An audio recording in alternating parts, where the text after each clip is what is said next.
Indonesia में जनस्थान के सबूत चाहिए, लेकिन इन्होंने आपसे पूछ दिया होता कि जिनकी आप पैगंबर साहब की पूजा करते हैं उनका आधार कार्ड कभी चेक किया है क्या आपने, जो मक्का जाते हैं? इनके लिए आप कहते हैं कि सबूत ले आओ तुरंत।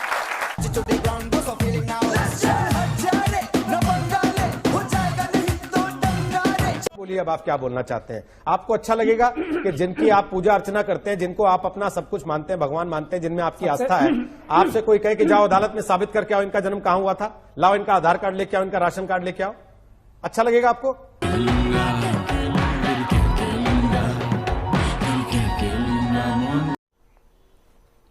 तो आप लोग इस बात को इसलिए नहीं समझ सकते कि आप लोग माइथोलॉजी में ज्यादा बिलीव करते हैं और रियलिटीज में कम बिलीव करते हैं। नहीं, माइथोलॉजी रुक जाइए। माइथोलॉजी तो मैं आपको बता दूं कि चर्चा इस बात पे हो रही है कि क्या इस मामले का चुनावी इस्तेमाल किया जा रहा है, ना कि इस बात पर कि किसी की आस्थाएं माइथोलॉजिकल है या नहीं है। आपकी आस्थाओं को लेकर अगर लोग सवाल उठाने लगेंगे तो बहुत से लोगों को फिर बुरा लग जाएगा, फिर फतवे जारी होने लगेंगे। खतरे में आ जाएगा, खतरे में आ जाएगा। एक सेकंड, उसमें नहीं जाना चाहिए सर। अवस्थी जी की बात का जवाब दिया सर। आप बाबर से आप भगवान राम पे मत जाइए, फिर माइथोलॉजी पे आप जाएंगे तो फिर लोग आपसे भी पूछ देंगे उड़ने वाले घोड़े कौन से उसके हिस्सा है, कौन सा इतिहास है।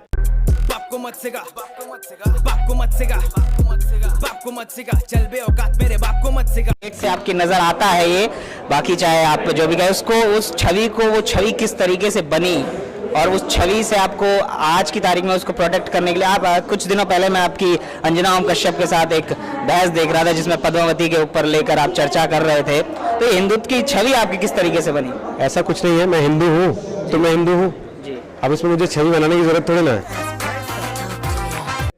रोज भी वर्तमान में आपको एनडीटीवी से ऑफर आता है करोड़ों का, तो क्या करेंगे? ओ भाई नहीं आएगा यार, समझो बात को, समझा करो। जहां न्यूज चैनल चल रहा होगा वही मुझे बुलाएंगे, जहां एजेंडा की दुकान चल रही होगी मेरे को क्यों बुलाएंगे? जब मैं उनके एजेंडा पे फिट ही नहीं बैठूंगा तो। वहां तो मेहमान भी ऐसे बुलाए जाते हैं जो उनके एंकर के हिसाब से ही सारी बात बोलते हैं, जो एंकर के हिसाब से नहीं बोलता उसको तो निपटा देते हैं सेकंडों में, तो फिर मेरे को क्यों बुलाएंगे? इसलिए आप लोग ना हाइपोथेटिकल चीजें मत लेके आए। बेटा मेरे जैसे बहुत कम जो भी सुने बोले ऑसम मौसम। सवालों को सेटिस्फाई कर दिया जाए, दूसरी कम्युनिटी को सवाल उठाती है तो आप तुरंत भाग खड़े होते हैं, तब तो आपको लगता है कि नहीं। इससे पहले ऐसे मैं 10 उदाहरण दे सकता हूँ आपको। सबसे बड़ी बात, मैंने सेक्सी दुर्गा का उदाहरण दिया, आपने हटा दिया तुरंत उसको। किसने हटाया? सरकार ने हटाया। मैडम मैं आपको बता रहा हूँ, वो भी गलत है। नहीं, मैं आपको ये कह रहा हूँ, आपने आज तक, वो भी गलत है। आपने आज तक सेक्सी दुर्गा का नाम आपने सुन लिया फिल्म में, सेक्सी राधा का आपने गाना बना दिया, नाच करवा दिया उसके ऊपर। सेक्सी फातिमा पे फिल्म बनाई है ना, एक बार बोलिए ना। हिमाचल के हिंदुओं के लिए भी जा रहे हैं राजनीति के मैदान में, और उन हिंदुओं के भगवान की मां को आपके भाई गाली देते हैं। कोर्ट ये फैसला करेगा और मुझे पूरा यकीन है जिस तरह वरुण गांधी से कोर्ट ने इंसाफ किया, इस मामले में भी कोर्ट इंसाफ करेगा। तो कोर्ट के हक को आप मत ले लीजिए। गाली तो गाली होती है ना सर, एंकर हैं, गाली तो गाली होती है ना, आप एक टीवी के, गाली तो गाली होती है ना। असदुद्दीन ओवैसी, मैं इस देश का एक नागरिक भी हूँ, ये कोर्ट फैसला करेगा। टीवी एंकर होने के साथ साथ मैं इस देश का एक नागरिक भी हूँ, मेरे पास वोट करने का अधिकार भी है। किसी पार्टी के नुमाइंदे बनकर मुझसे बात करना मेरे पास चाह वोट करने का अधिकार भी है। भगवान राम किसी की बकौती नहीं है राजनीतिक पार्टी की। मेरे घर में भी भगवान राम की पूजा होती है, और अगर आप भगवान राम की मां को गाली देंगे आपके भाई, तो मुझे अधिकार है कि मैं आपसे सवाल पूछूंगा।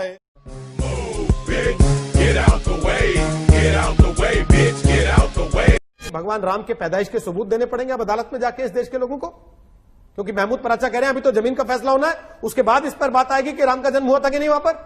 और कल को जब लोग पूछेंगे कि मोहम्मद साहब का जन्म हुआ था कि नहीं, तो आप लोग दिखाएंगे आधार कार्ड राशन कार्ड उनका कि कहां जन्म हुआ था कहां नहीं हुआ था।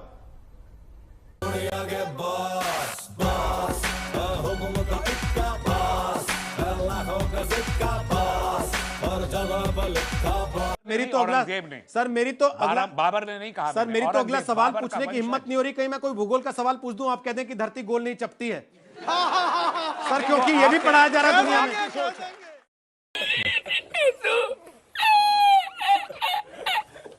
लोकतंत्र में विरोध प्रदर्शन होना चाहिए, तो सरकार की जिम्मेदारी थी कि वहां मास्क बांटे जाए, वहां पे सैनिटाइजर बांटे जाए, वहां पे जो है चेकअप की व्यवस्था हो, जो जिस तरीके से। तो देखिए, एक सैलरी ना बांध दे सरकार वहां पे हर दिन बैठने वालों की। तेरा बाप आपकी हिम्मत है आप अकबरुद्दीन ओवैसी को यहां बैठ के आतंकवादी कह दें? जो ये बोलता है कि 15 मिनट के लिए पुलिस हटा दो, हम दिखाएंगे मुसलमान क्या कर सकता है इस देश का। देखिए, उसके लिए आप अकबर पैरवी ओवैसी करते हैं कोर्ट में जाकर। ना मेरे परिवार के लोग जो हर बार कहते थे यार तू इतना अयोध्या जाता है, तेरे जाने से थोड़ी ना मंदिर बन जाएगा। सो अब वो जिसका भी जो रोल रहा हो, लेकिन होई है सोही जो राम रची रखा। तो राम जी ने चाहा है तो आज ये भी हमारे हाथ में है। और श्री राम। और स्पेशली ममता दीदी को भी जय श्री राम।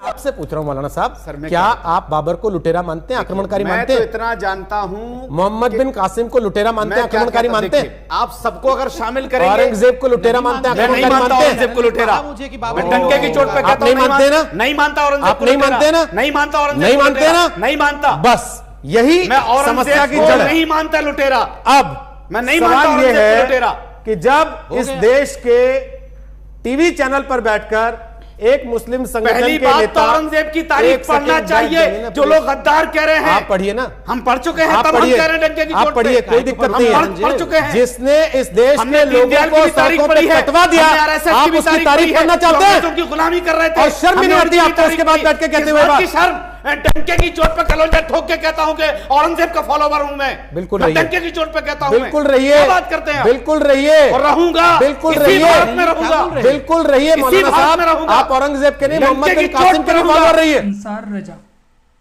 ये औरंगजेब के फॉलोवर्स हैं, और इनके कितने फॉलोवर्स हैं वो भी रियल लाइफ में उसकी कोई गिनती नहीं। आगे आप खुद समझदार हैं, समझ सकते हैं।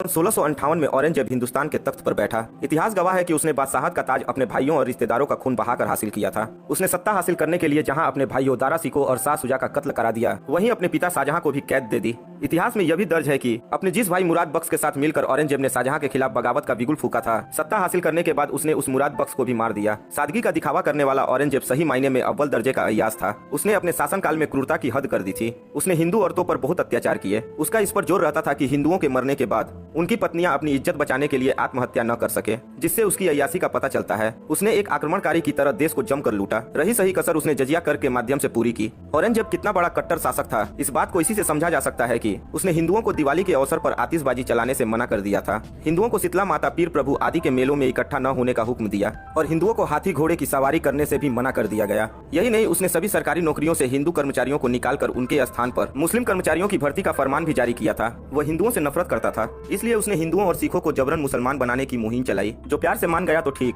नहीं तो उसने जोर जबरदस्ती करने में कोई कोताही नहीं बरती। उसने जब हिंदुओं पर जजिया कर लगाया तो इसका बड़े पैमाने पर विरोध हुआ, पर वो कहाँ मानने वाला था। उसने बेरहमी से सभी की आवाजों को कुचल दिया। इसके साथ साथ उसने मुसलमानों के करों में छूट दे दी, ताकि हिंदू अपनी मजबूरी के कारण इस कर को न चुका पाए और मजबूरन उन्हें इस्लाम ग्रहण करना पड़े। औरंगजेब ने जब कश्मीरी ब्राह्मणों को इस्लाम कबूल करने पर मजबूर किया तो उन्होंने सिखों के 9वें गुरु तेग बहादुर से मदद मांगी।